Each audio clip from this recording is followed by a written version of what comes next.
and speak to about 200 people. And then I go to New York because I got to do the Wendy Williams show. Then I got to go to DC and speak. Then I got to go back and do the Breakfast Club. Then I come back.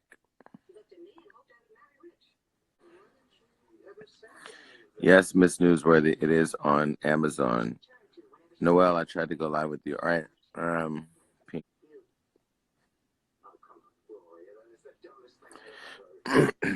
Hold on, ISLY period. 1 second.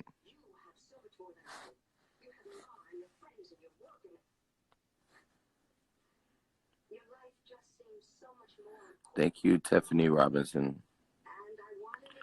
Where's here, sweeper?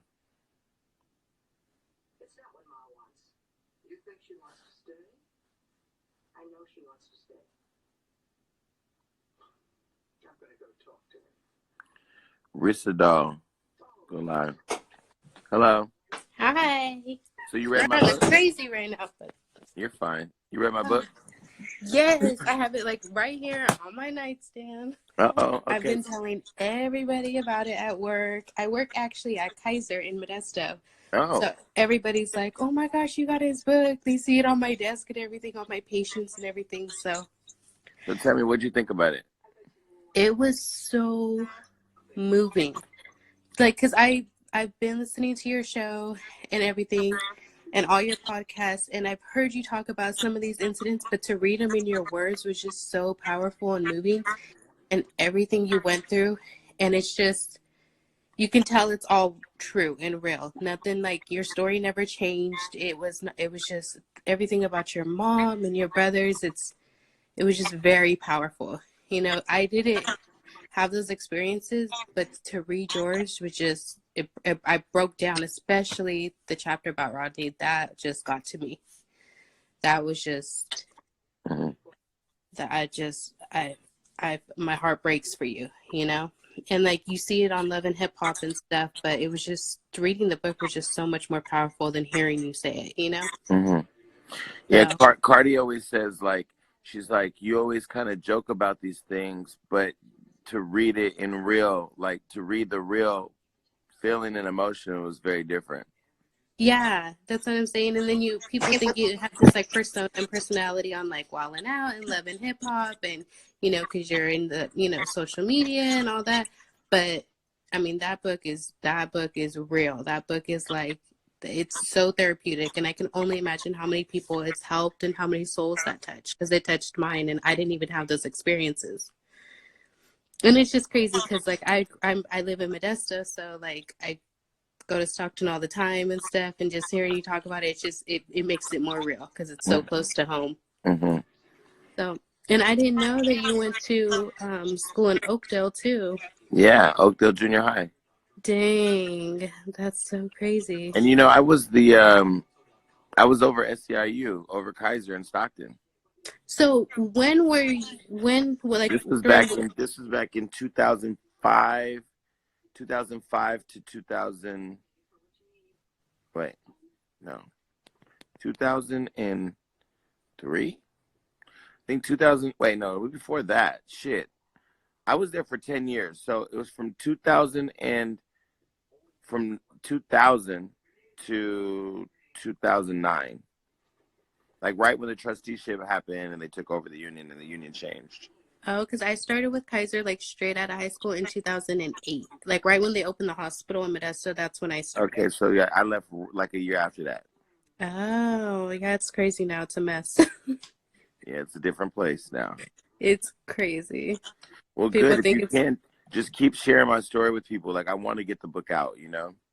Oh, I am. Everybody at work is already like, where'd you get it? Where'd you get it? Because I went the day it came out to Barnes & Noble in Modesto, but they didn't have it there. So then I ordered it when I was at Barnes & Noble, but then it was like, oh, it's going to take 2 to 3 days to come. So then I just went on Amazon and primed it and got it the next day. So I got see, what happened was, you know, what I'm finding, even with being an author, like when it comes to, I don't want to say people of color, but maybe because I'm self-published and because they really didn't know how people were going to respond to it, they didn't order it in all their stores. But now, since we've been selling out everywhere and people are going to all the stores asking for it all over the country, now they're expediting getting it in all the stores. Oh Like, yeah, because I told them, I'm like, how are you not going to support him? He's like from the 209. How are you not yeah. going to have the book in store? It's And, ridiculous. and people are writing down on Barnes and Noble. It's like, what the hell, you know? So I think they're Hmm. feeling it. Plus, we sold out 400 books in our first signing. It's been like people filling up the stores everywhere we go. So I think people need to hear this story right now. Like, it's just a time where there's so much going on with Nipsey Hussle getting killed too. Just people in general going through trauma, and there's so many different experiences in that book that it's going to connect to anybody who's been through any trauma, or people who've been like related to people who's gone through trauma, you know? Exactly. So, Well, congratulations. well, It's amazing. thank you for reading it. Of course. And I'll write a review on Amazon. Please. Thank you. All right. Have a good day. She read the book. I could tell. I know when people say they read the book and didn't read the book, because that reaction is the reaction I get every time I read the book. Okay. Yes, I'm coming to New York, Beautiful Panther, I think around February 13th. I think, I can't remember, or something like that. I forgot. Pink Bunny, we're not going to give too much of the book away, but I want to see. I'm 42, Jenny. My daughter graduated from Oakdale. Oh, wow, really?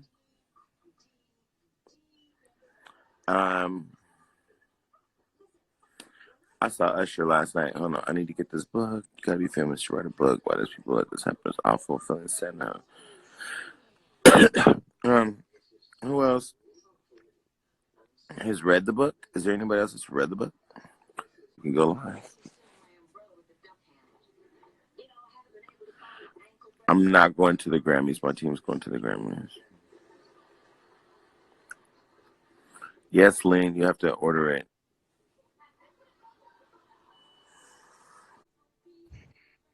Hi, Jason. Hi.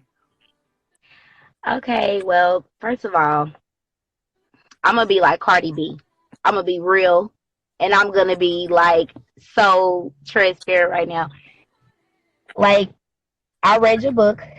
This morning, I was trying to decide, like, should I go to church or should I go to the liquor store? Like, I was like, for real. Okay.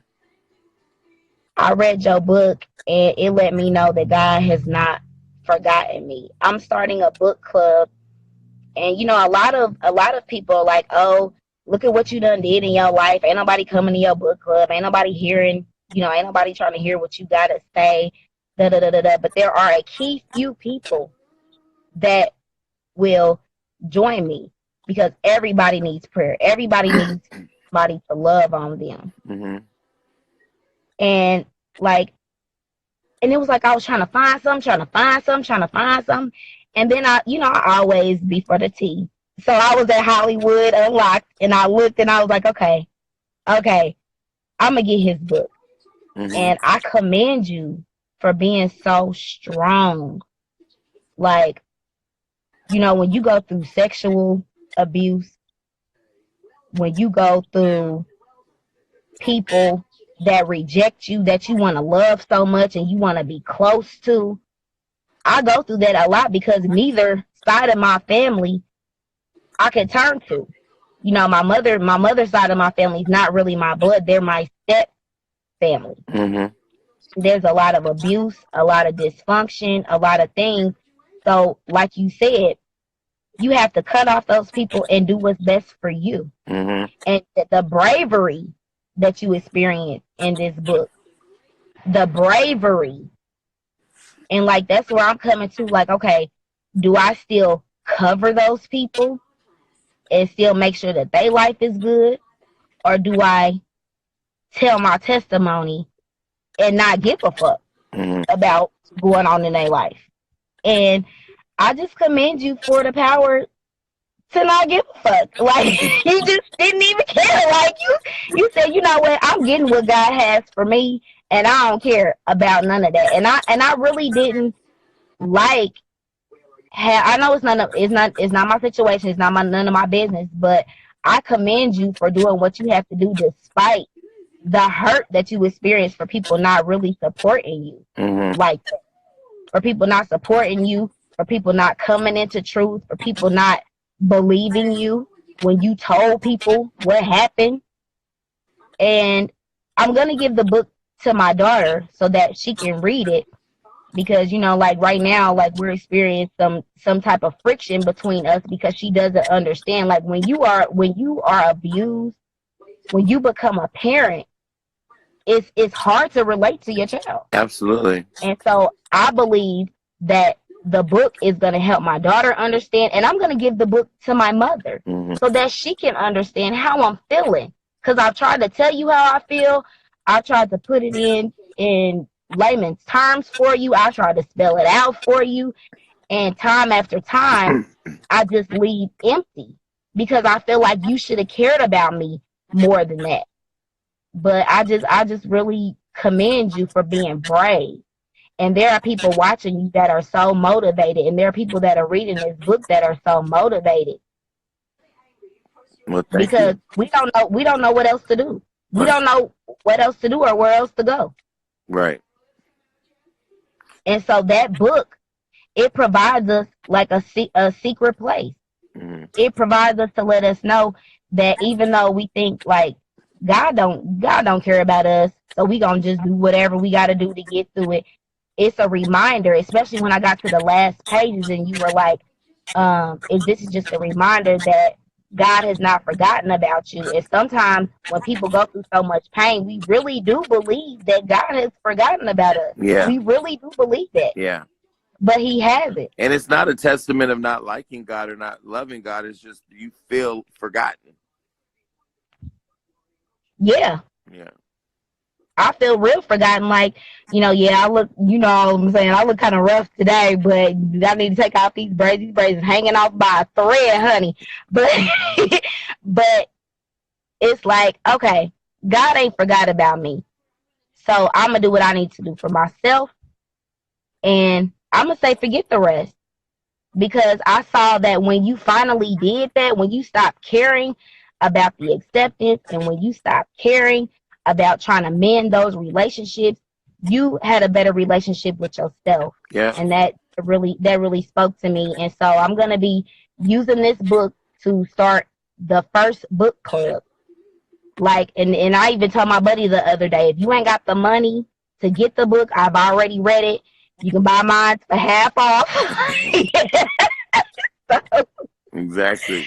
but yeah, I love you so much for just putting that out there and being strong, because we really need motivation.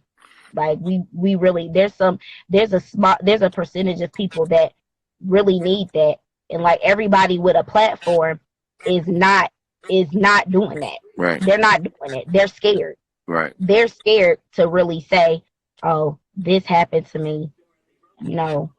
I'm going through this. But they don't understand that there's power in that. Yeah. Well, thank you for reading. If you get a chance, go to Amazon and rate it. Oh, yeah. Oh, yeah, definitely. I definitely will. Well, thank you. And go tell your story. I will. All right. Good luck You with the take book care. club. Bye. She read the book.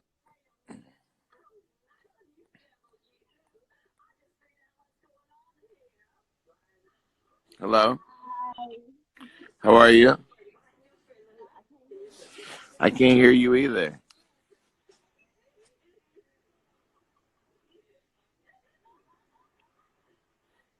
Can you hear me?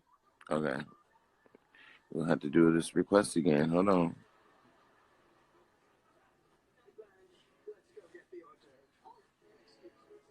You read my book in one day. Hold on, Wahida. I didn't talk to Beyonce last night. She slid in and went to the right, and I went to the left. But she looked amazing. She's everything. I love her.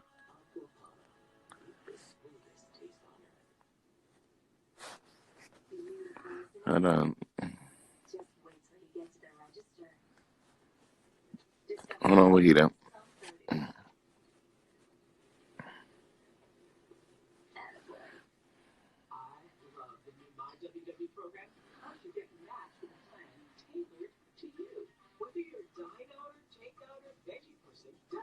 Trishelle, I read your review. Thank you so much. I got it. Alicia, you want to interview with me? Hold on, Trishelle. He read the book, darling, because he's in the book. If you've read the book, then you know.